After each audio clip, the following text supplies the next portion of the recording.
A paz de Cristo, meu irmão, minha irmã, que Deus possa te abençoar.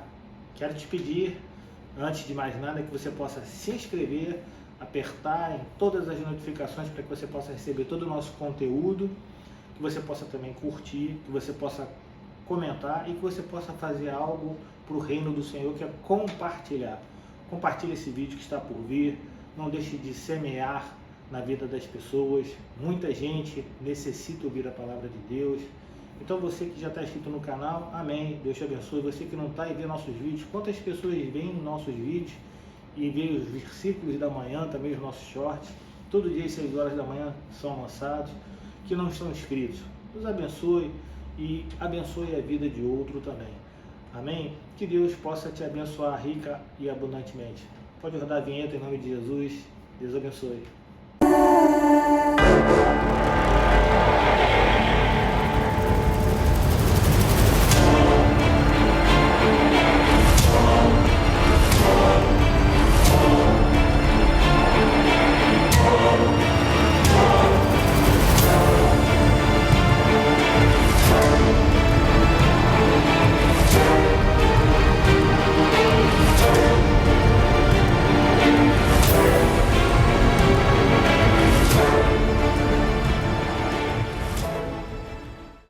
As crianças podem subir, vai ter lá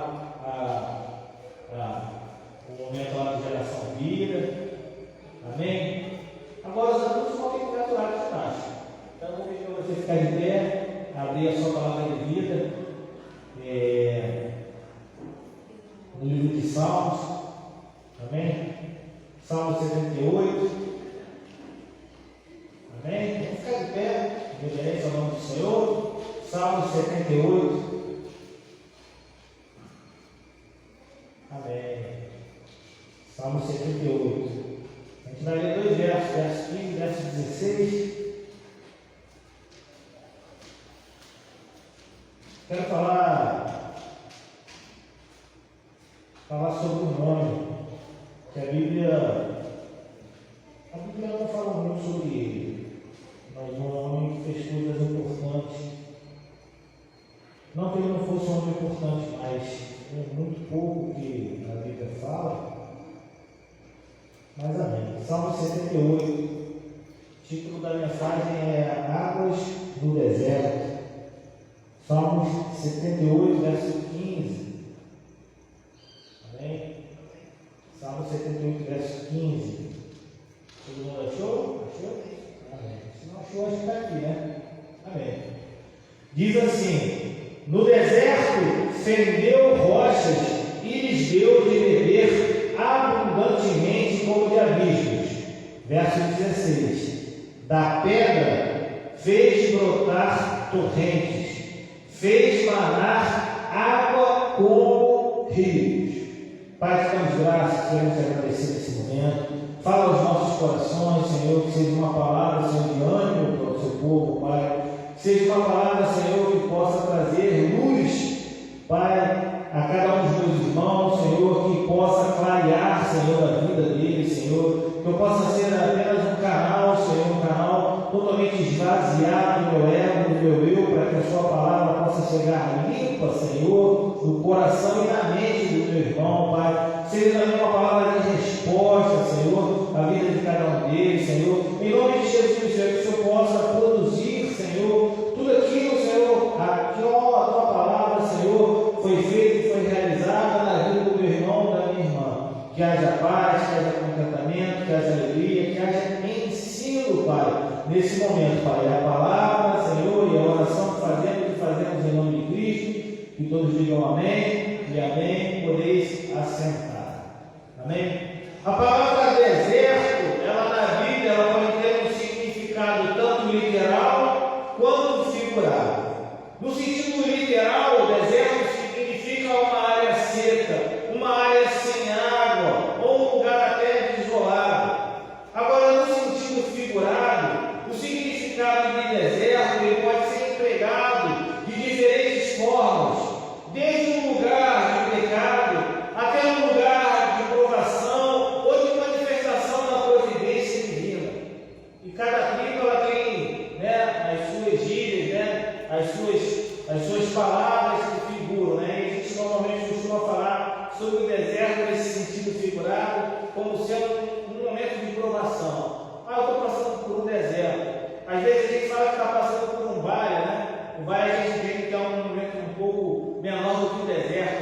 O deserto parece que é um lugar que a gente não está encontrando aí um fim. O deserto parece que é um lugar que não acaba nunca.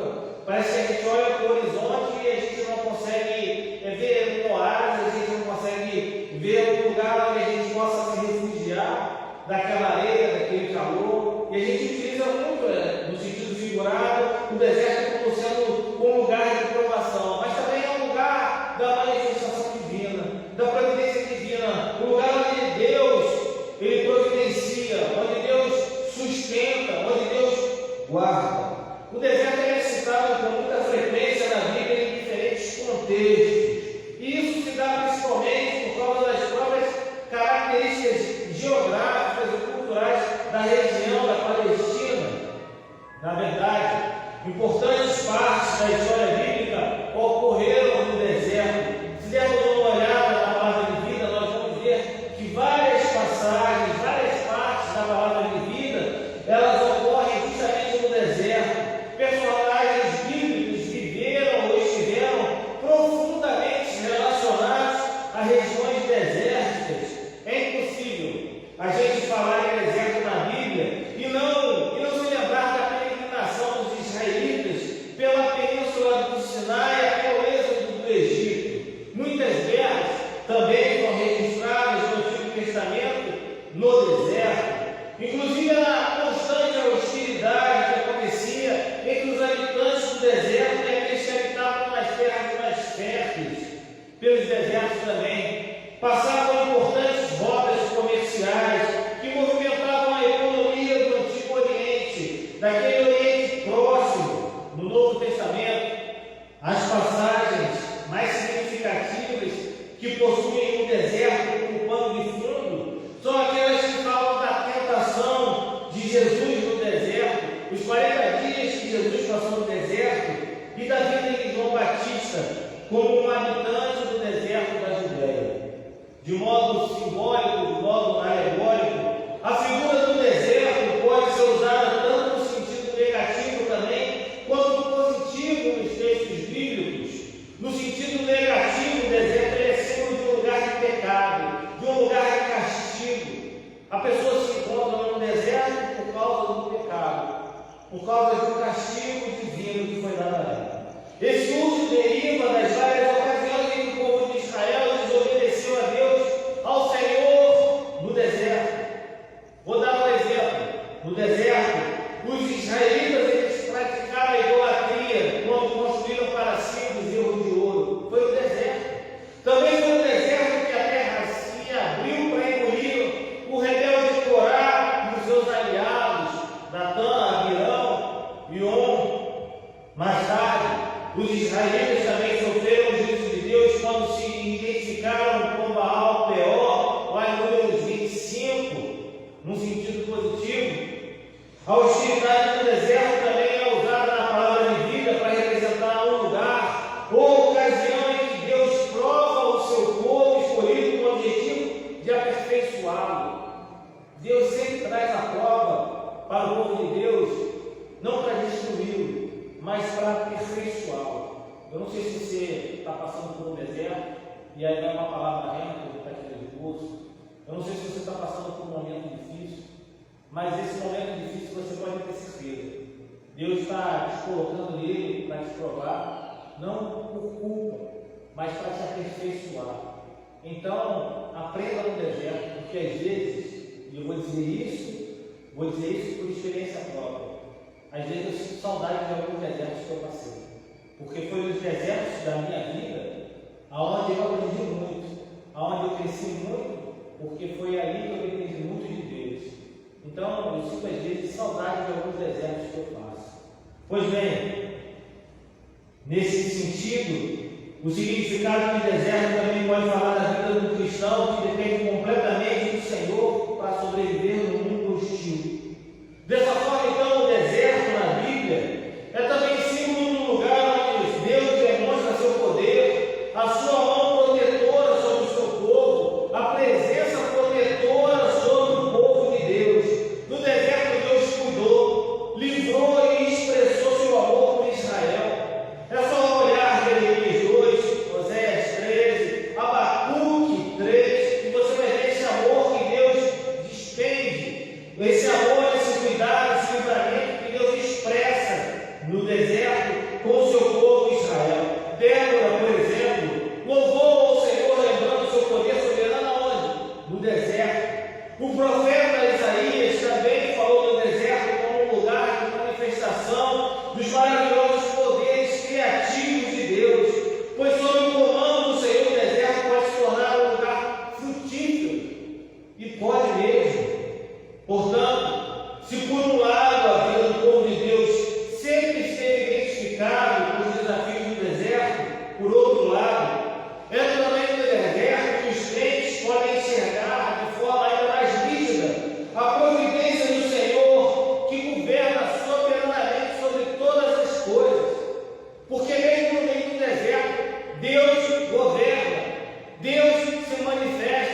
E foi num turbilhão de acontecimentos desérticos que Deus moveu a sua mão poderosa sobre a vida desse personagem bíblico.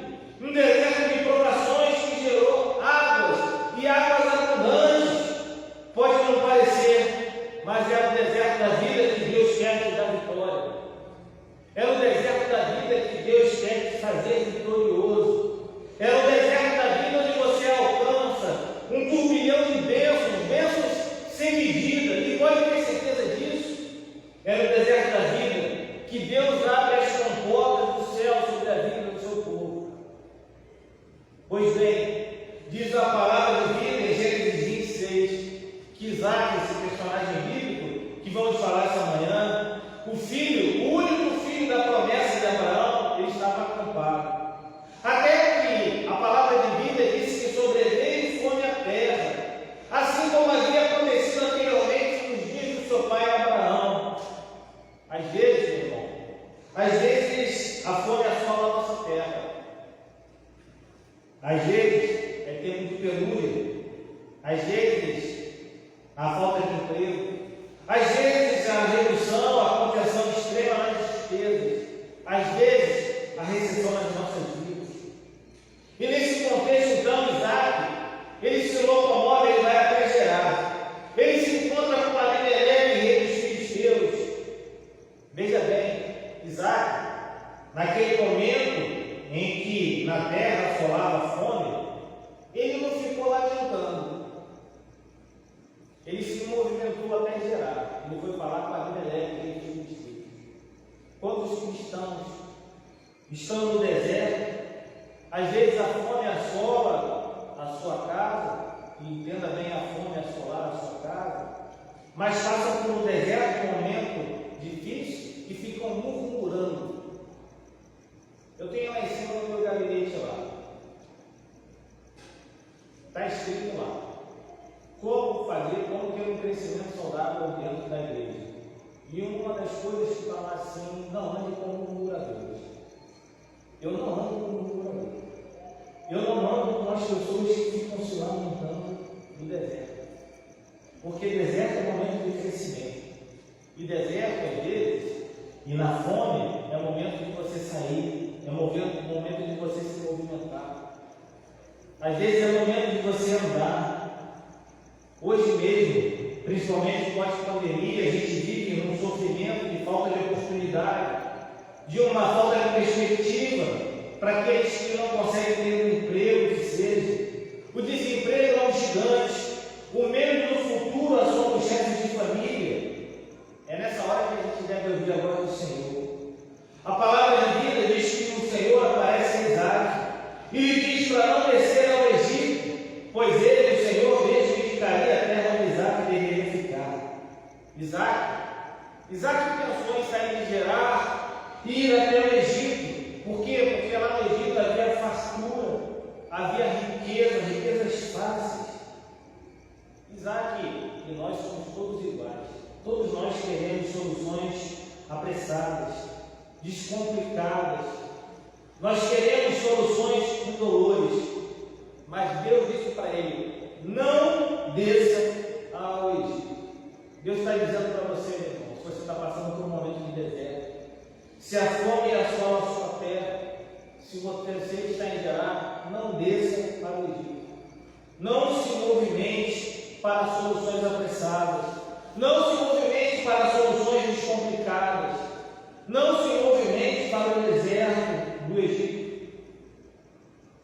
Cuidado para não negociar com os valores de Deus na alta aprovação. Tem gente que negocia.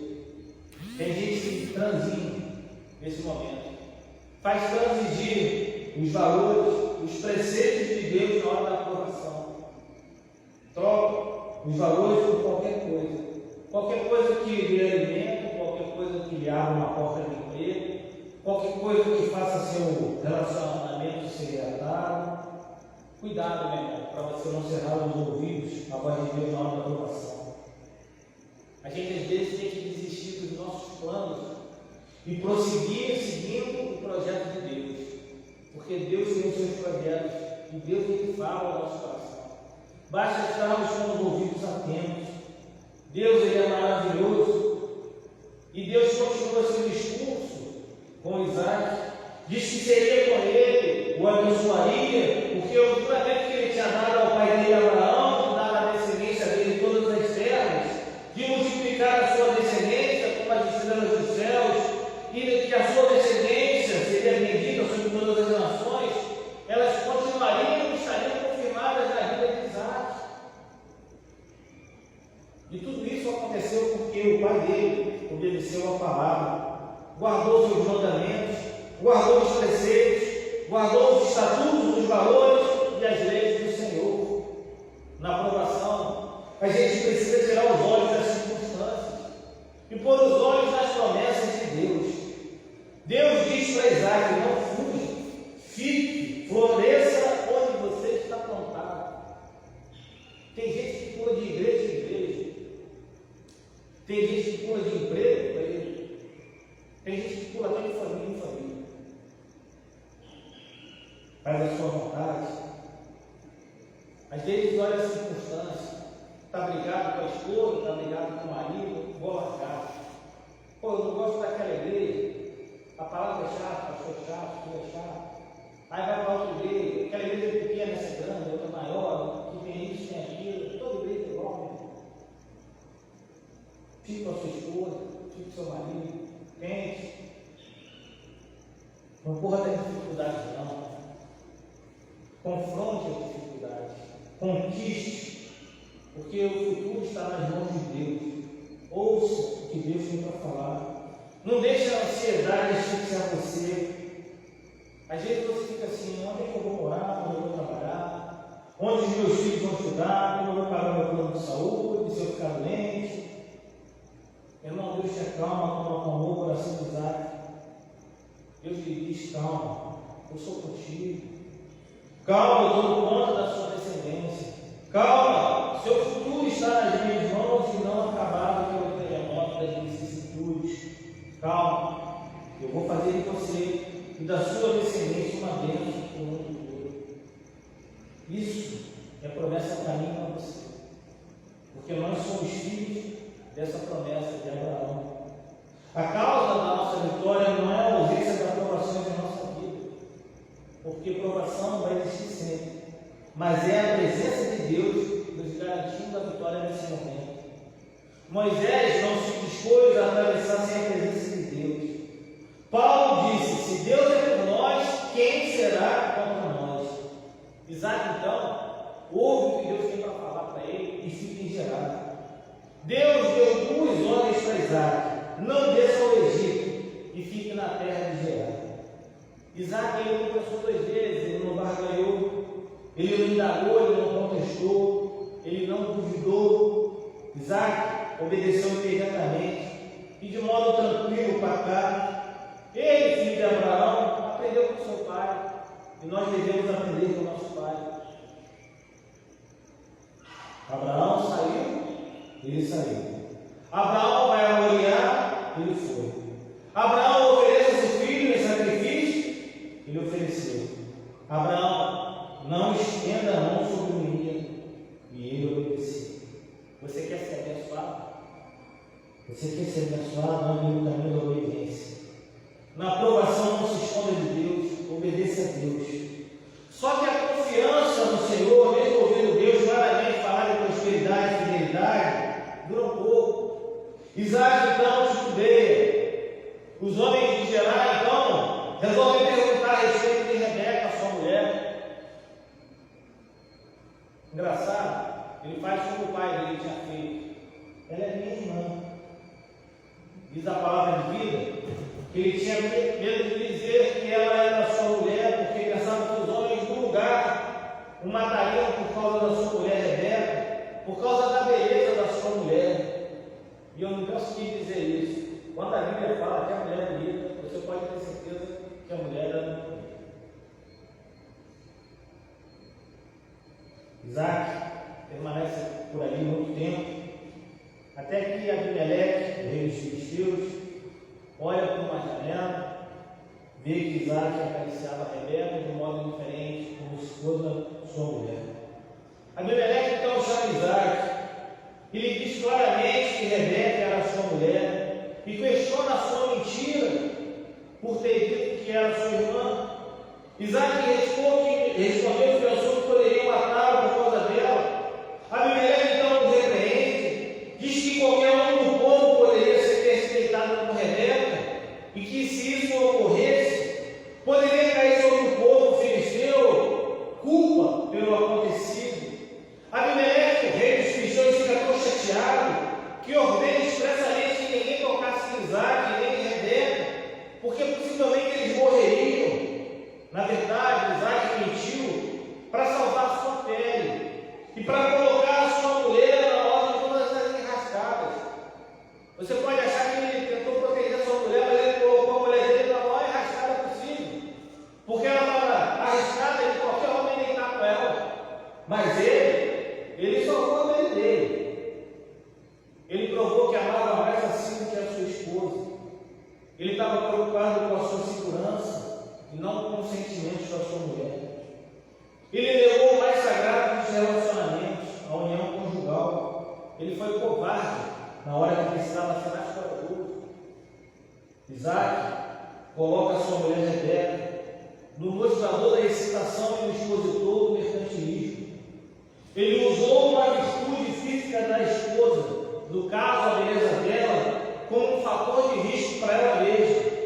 A mentira dita tornou-se mentira revelada. A mentira revelada tornou-se mentira condenada. Os mimos na privacidade é uma incoerência da negação do compromisso em público. Isaac só era marido dentro do quarto. Fora dos portões não tinha coragem de assumir a sua mulher. Certamente isso feriu o coração da sua mulher. Daí para frente, o diálogo correu na vida desse casal. Eles passaram a velhice na solidão, meu irmão. Jogaram um filho contra o outro, sofreram amargamente as consequências. O princípio da semeadura, ele não falha. Ele não falha o princípio da semeadura. É um princípio cristão. A velhice de Isaac foi vivida com a ausência de Jacó, a revolta de Esaú e a falta de diálogo com a sua mulher Rebeca. Isaac comete 3 pecados graves: mentira, egoísmo e medo. Não deixe que a aprovação financeira ou qualquer outro problema familiar enfraqueça o seu relacionamento conjugal. Não deixe. A crise deve ser um tempo de aproximação do casal e não de instabilidade. Hoje, muitos casamentos acabam em divórcio, principalmente pós-pandemia. Principalmente quando a família ficou em casa, em vez de ficar unida, pronto. Parece que o inferno adentrou dentro da casa das pessoas. A quantidade de divórcios aumentou.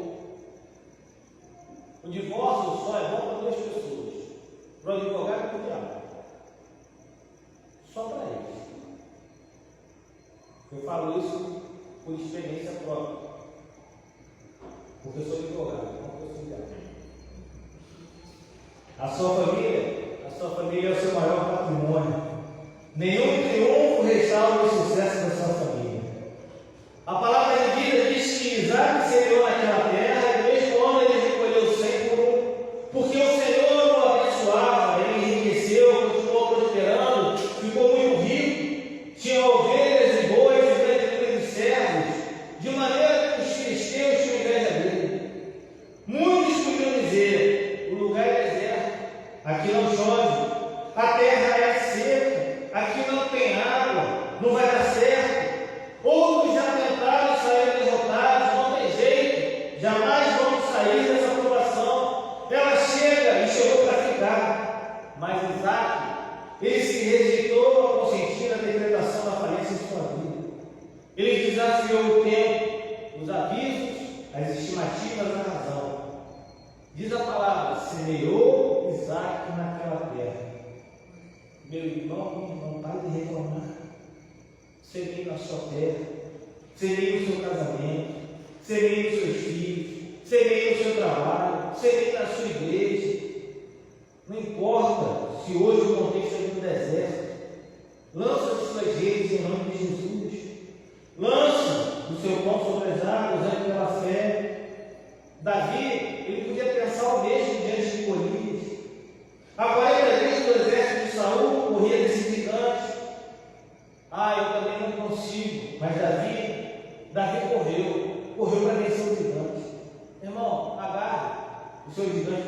poço.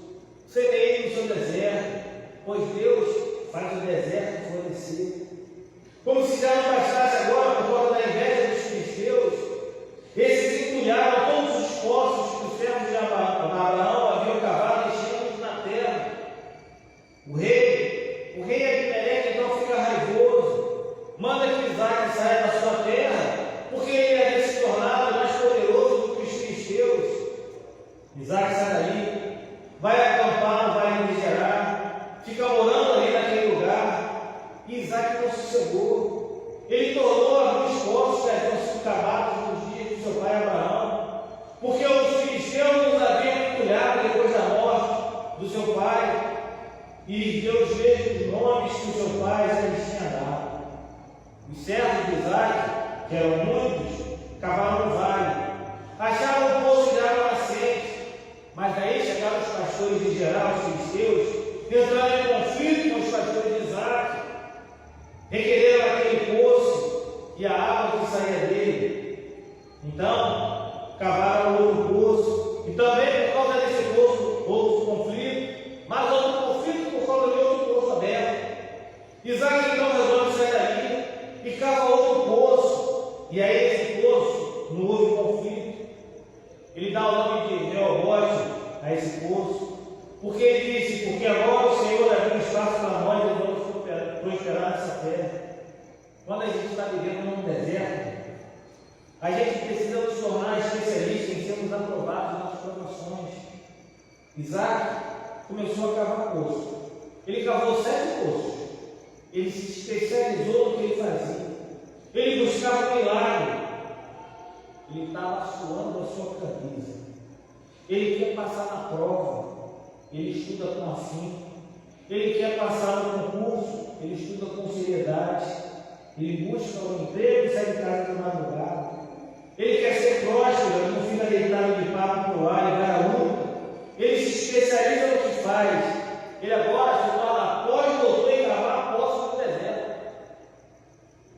Ele prospera quando todo mundo está reclamando da crise. Ele prospera quando todo mundo está reclamando da fome. Ele passa pela provação lutando. E a razão era simples: porque o Senhor foi abençoado. A intervenção de Deus, ele não anula a ação natural do homem. Isaac experimentou o milagre de Deus na provação.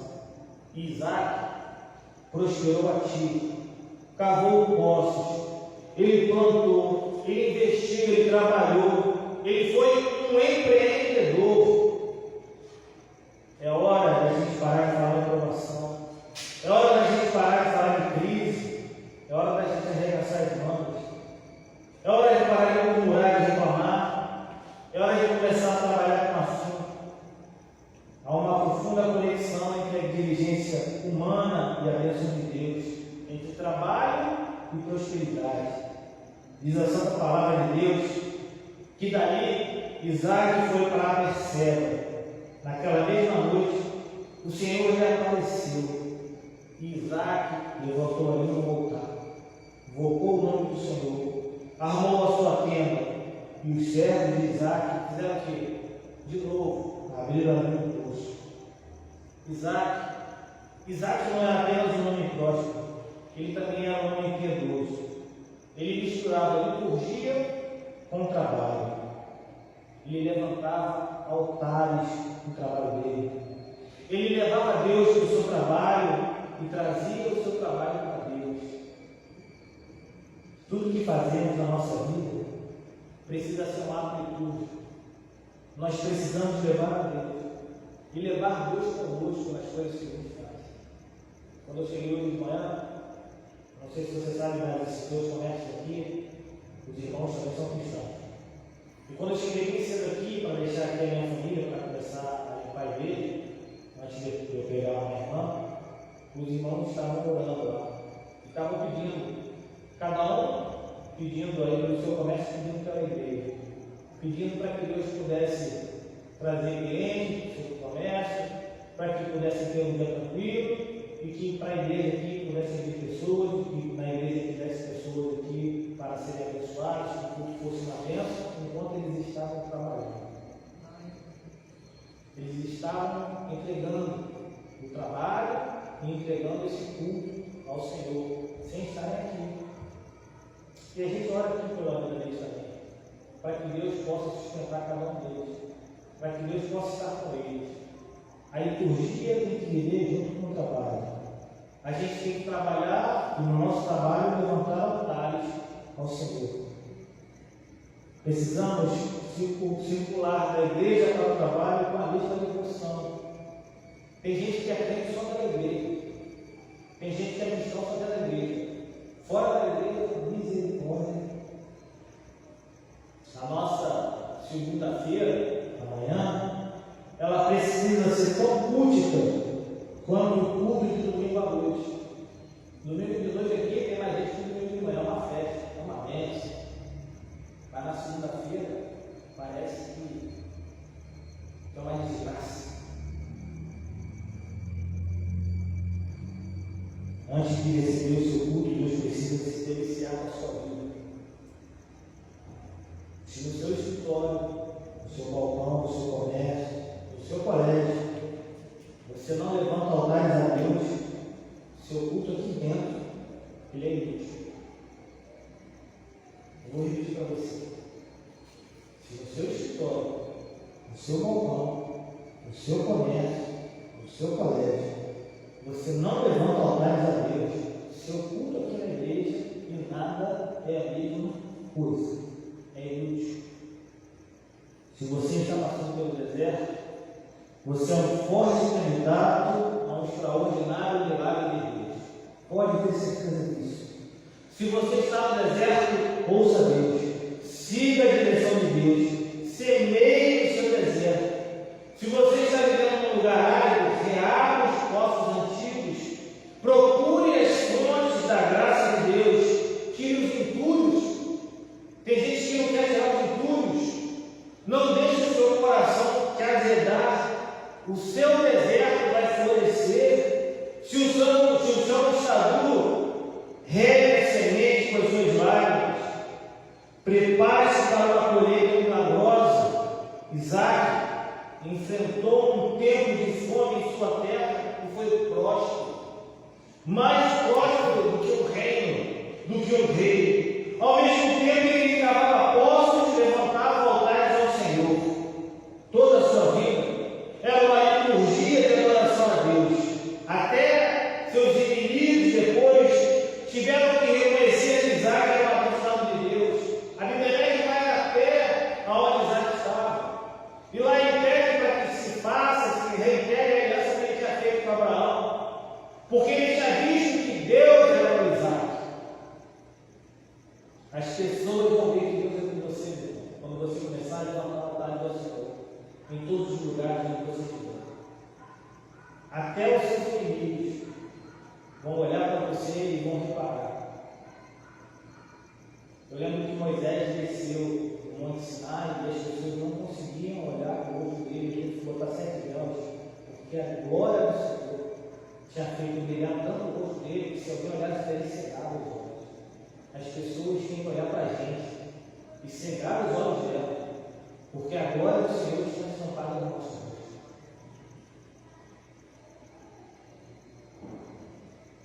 Vez da gente rechazar os seus inimigos, Isaac foi e recebeu eles, e honrou eles, mandou preparar um bom guisado. Os valentões não vão triunfar. Quem vai triunfar são os mansos de coração. E eu vou acabar essa mensagem com o texto central que a gente leu, em Salmo 78, 15 e 16, que diz assim: o deserto fendeu rochas, e lhes deu de beber abundantemente como de abismo. Da pedra fez brotar torrente, fez manar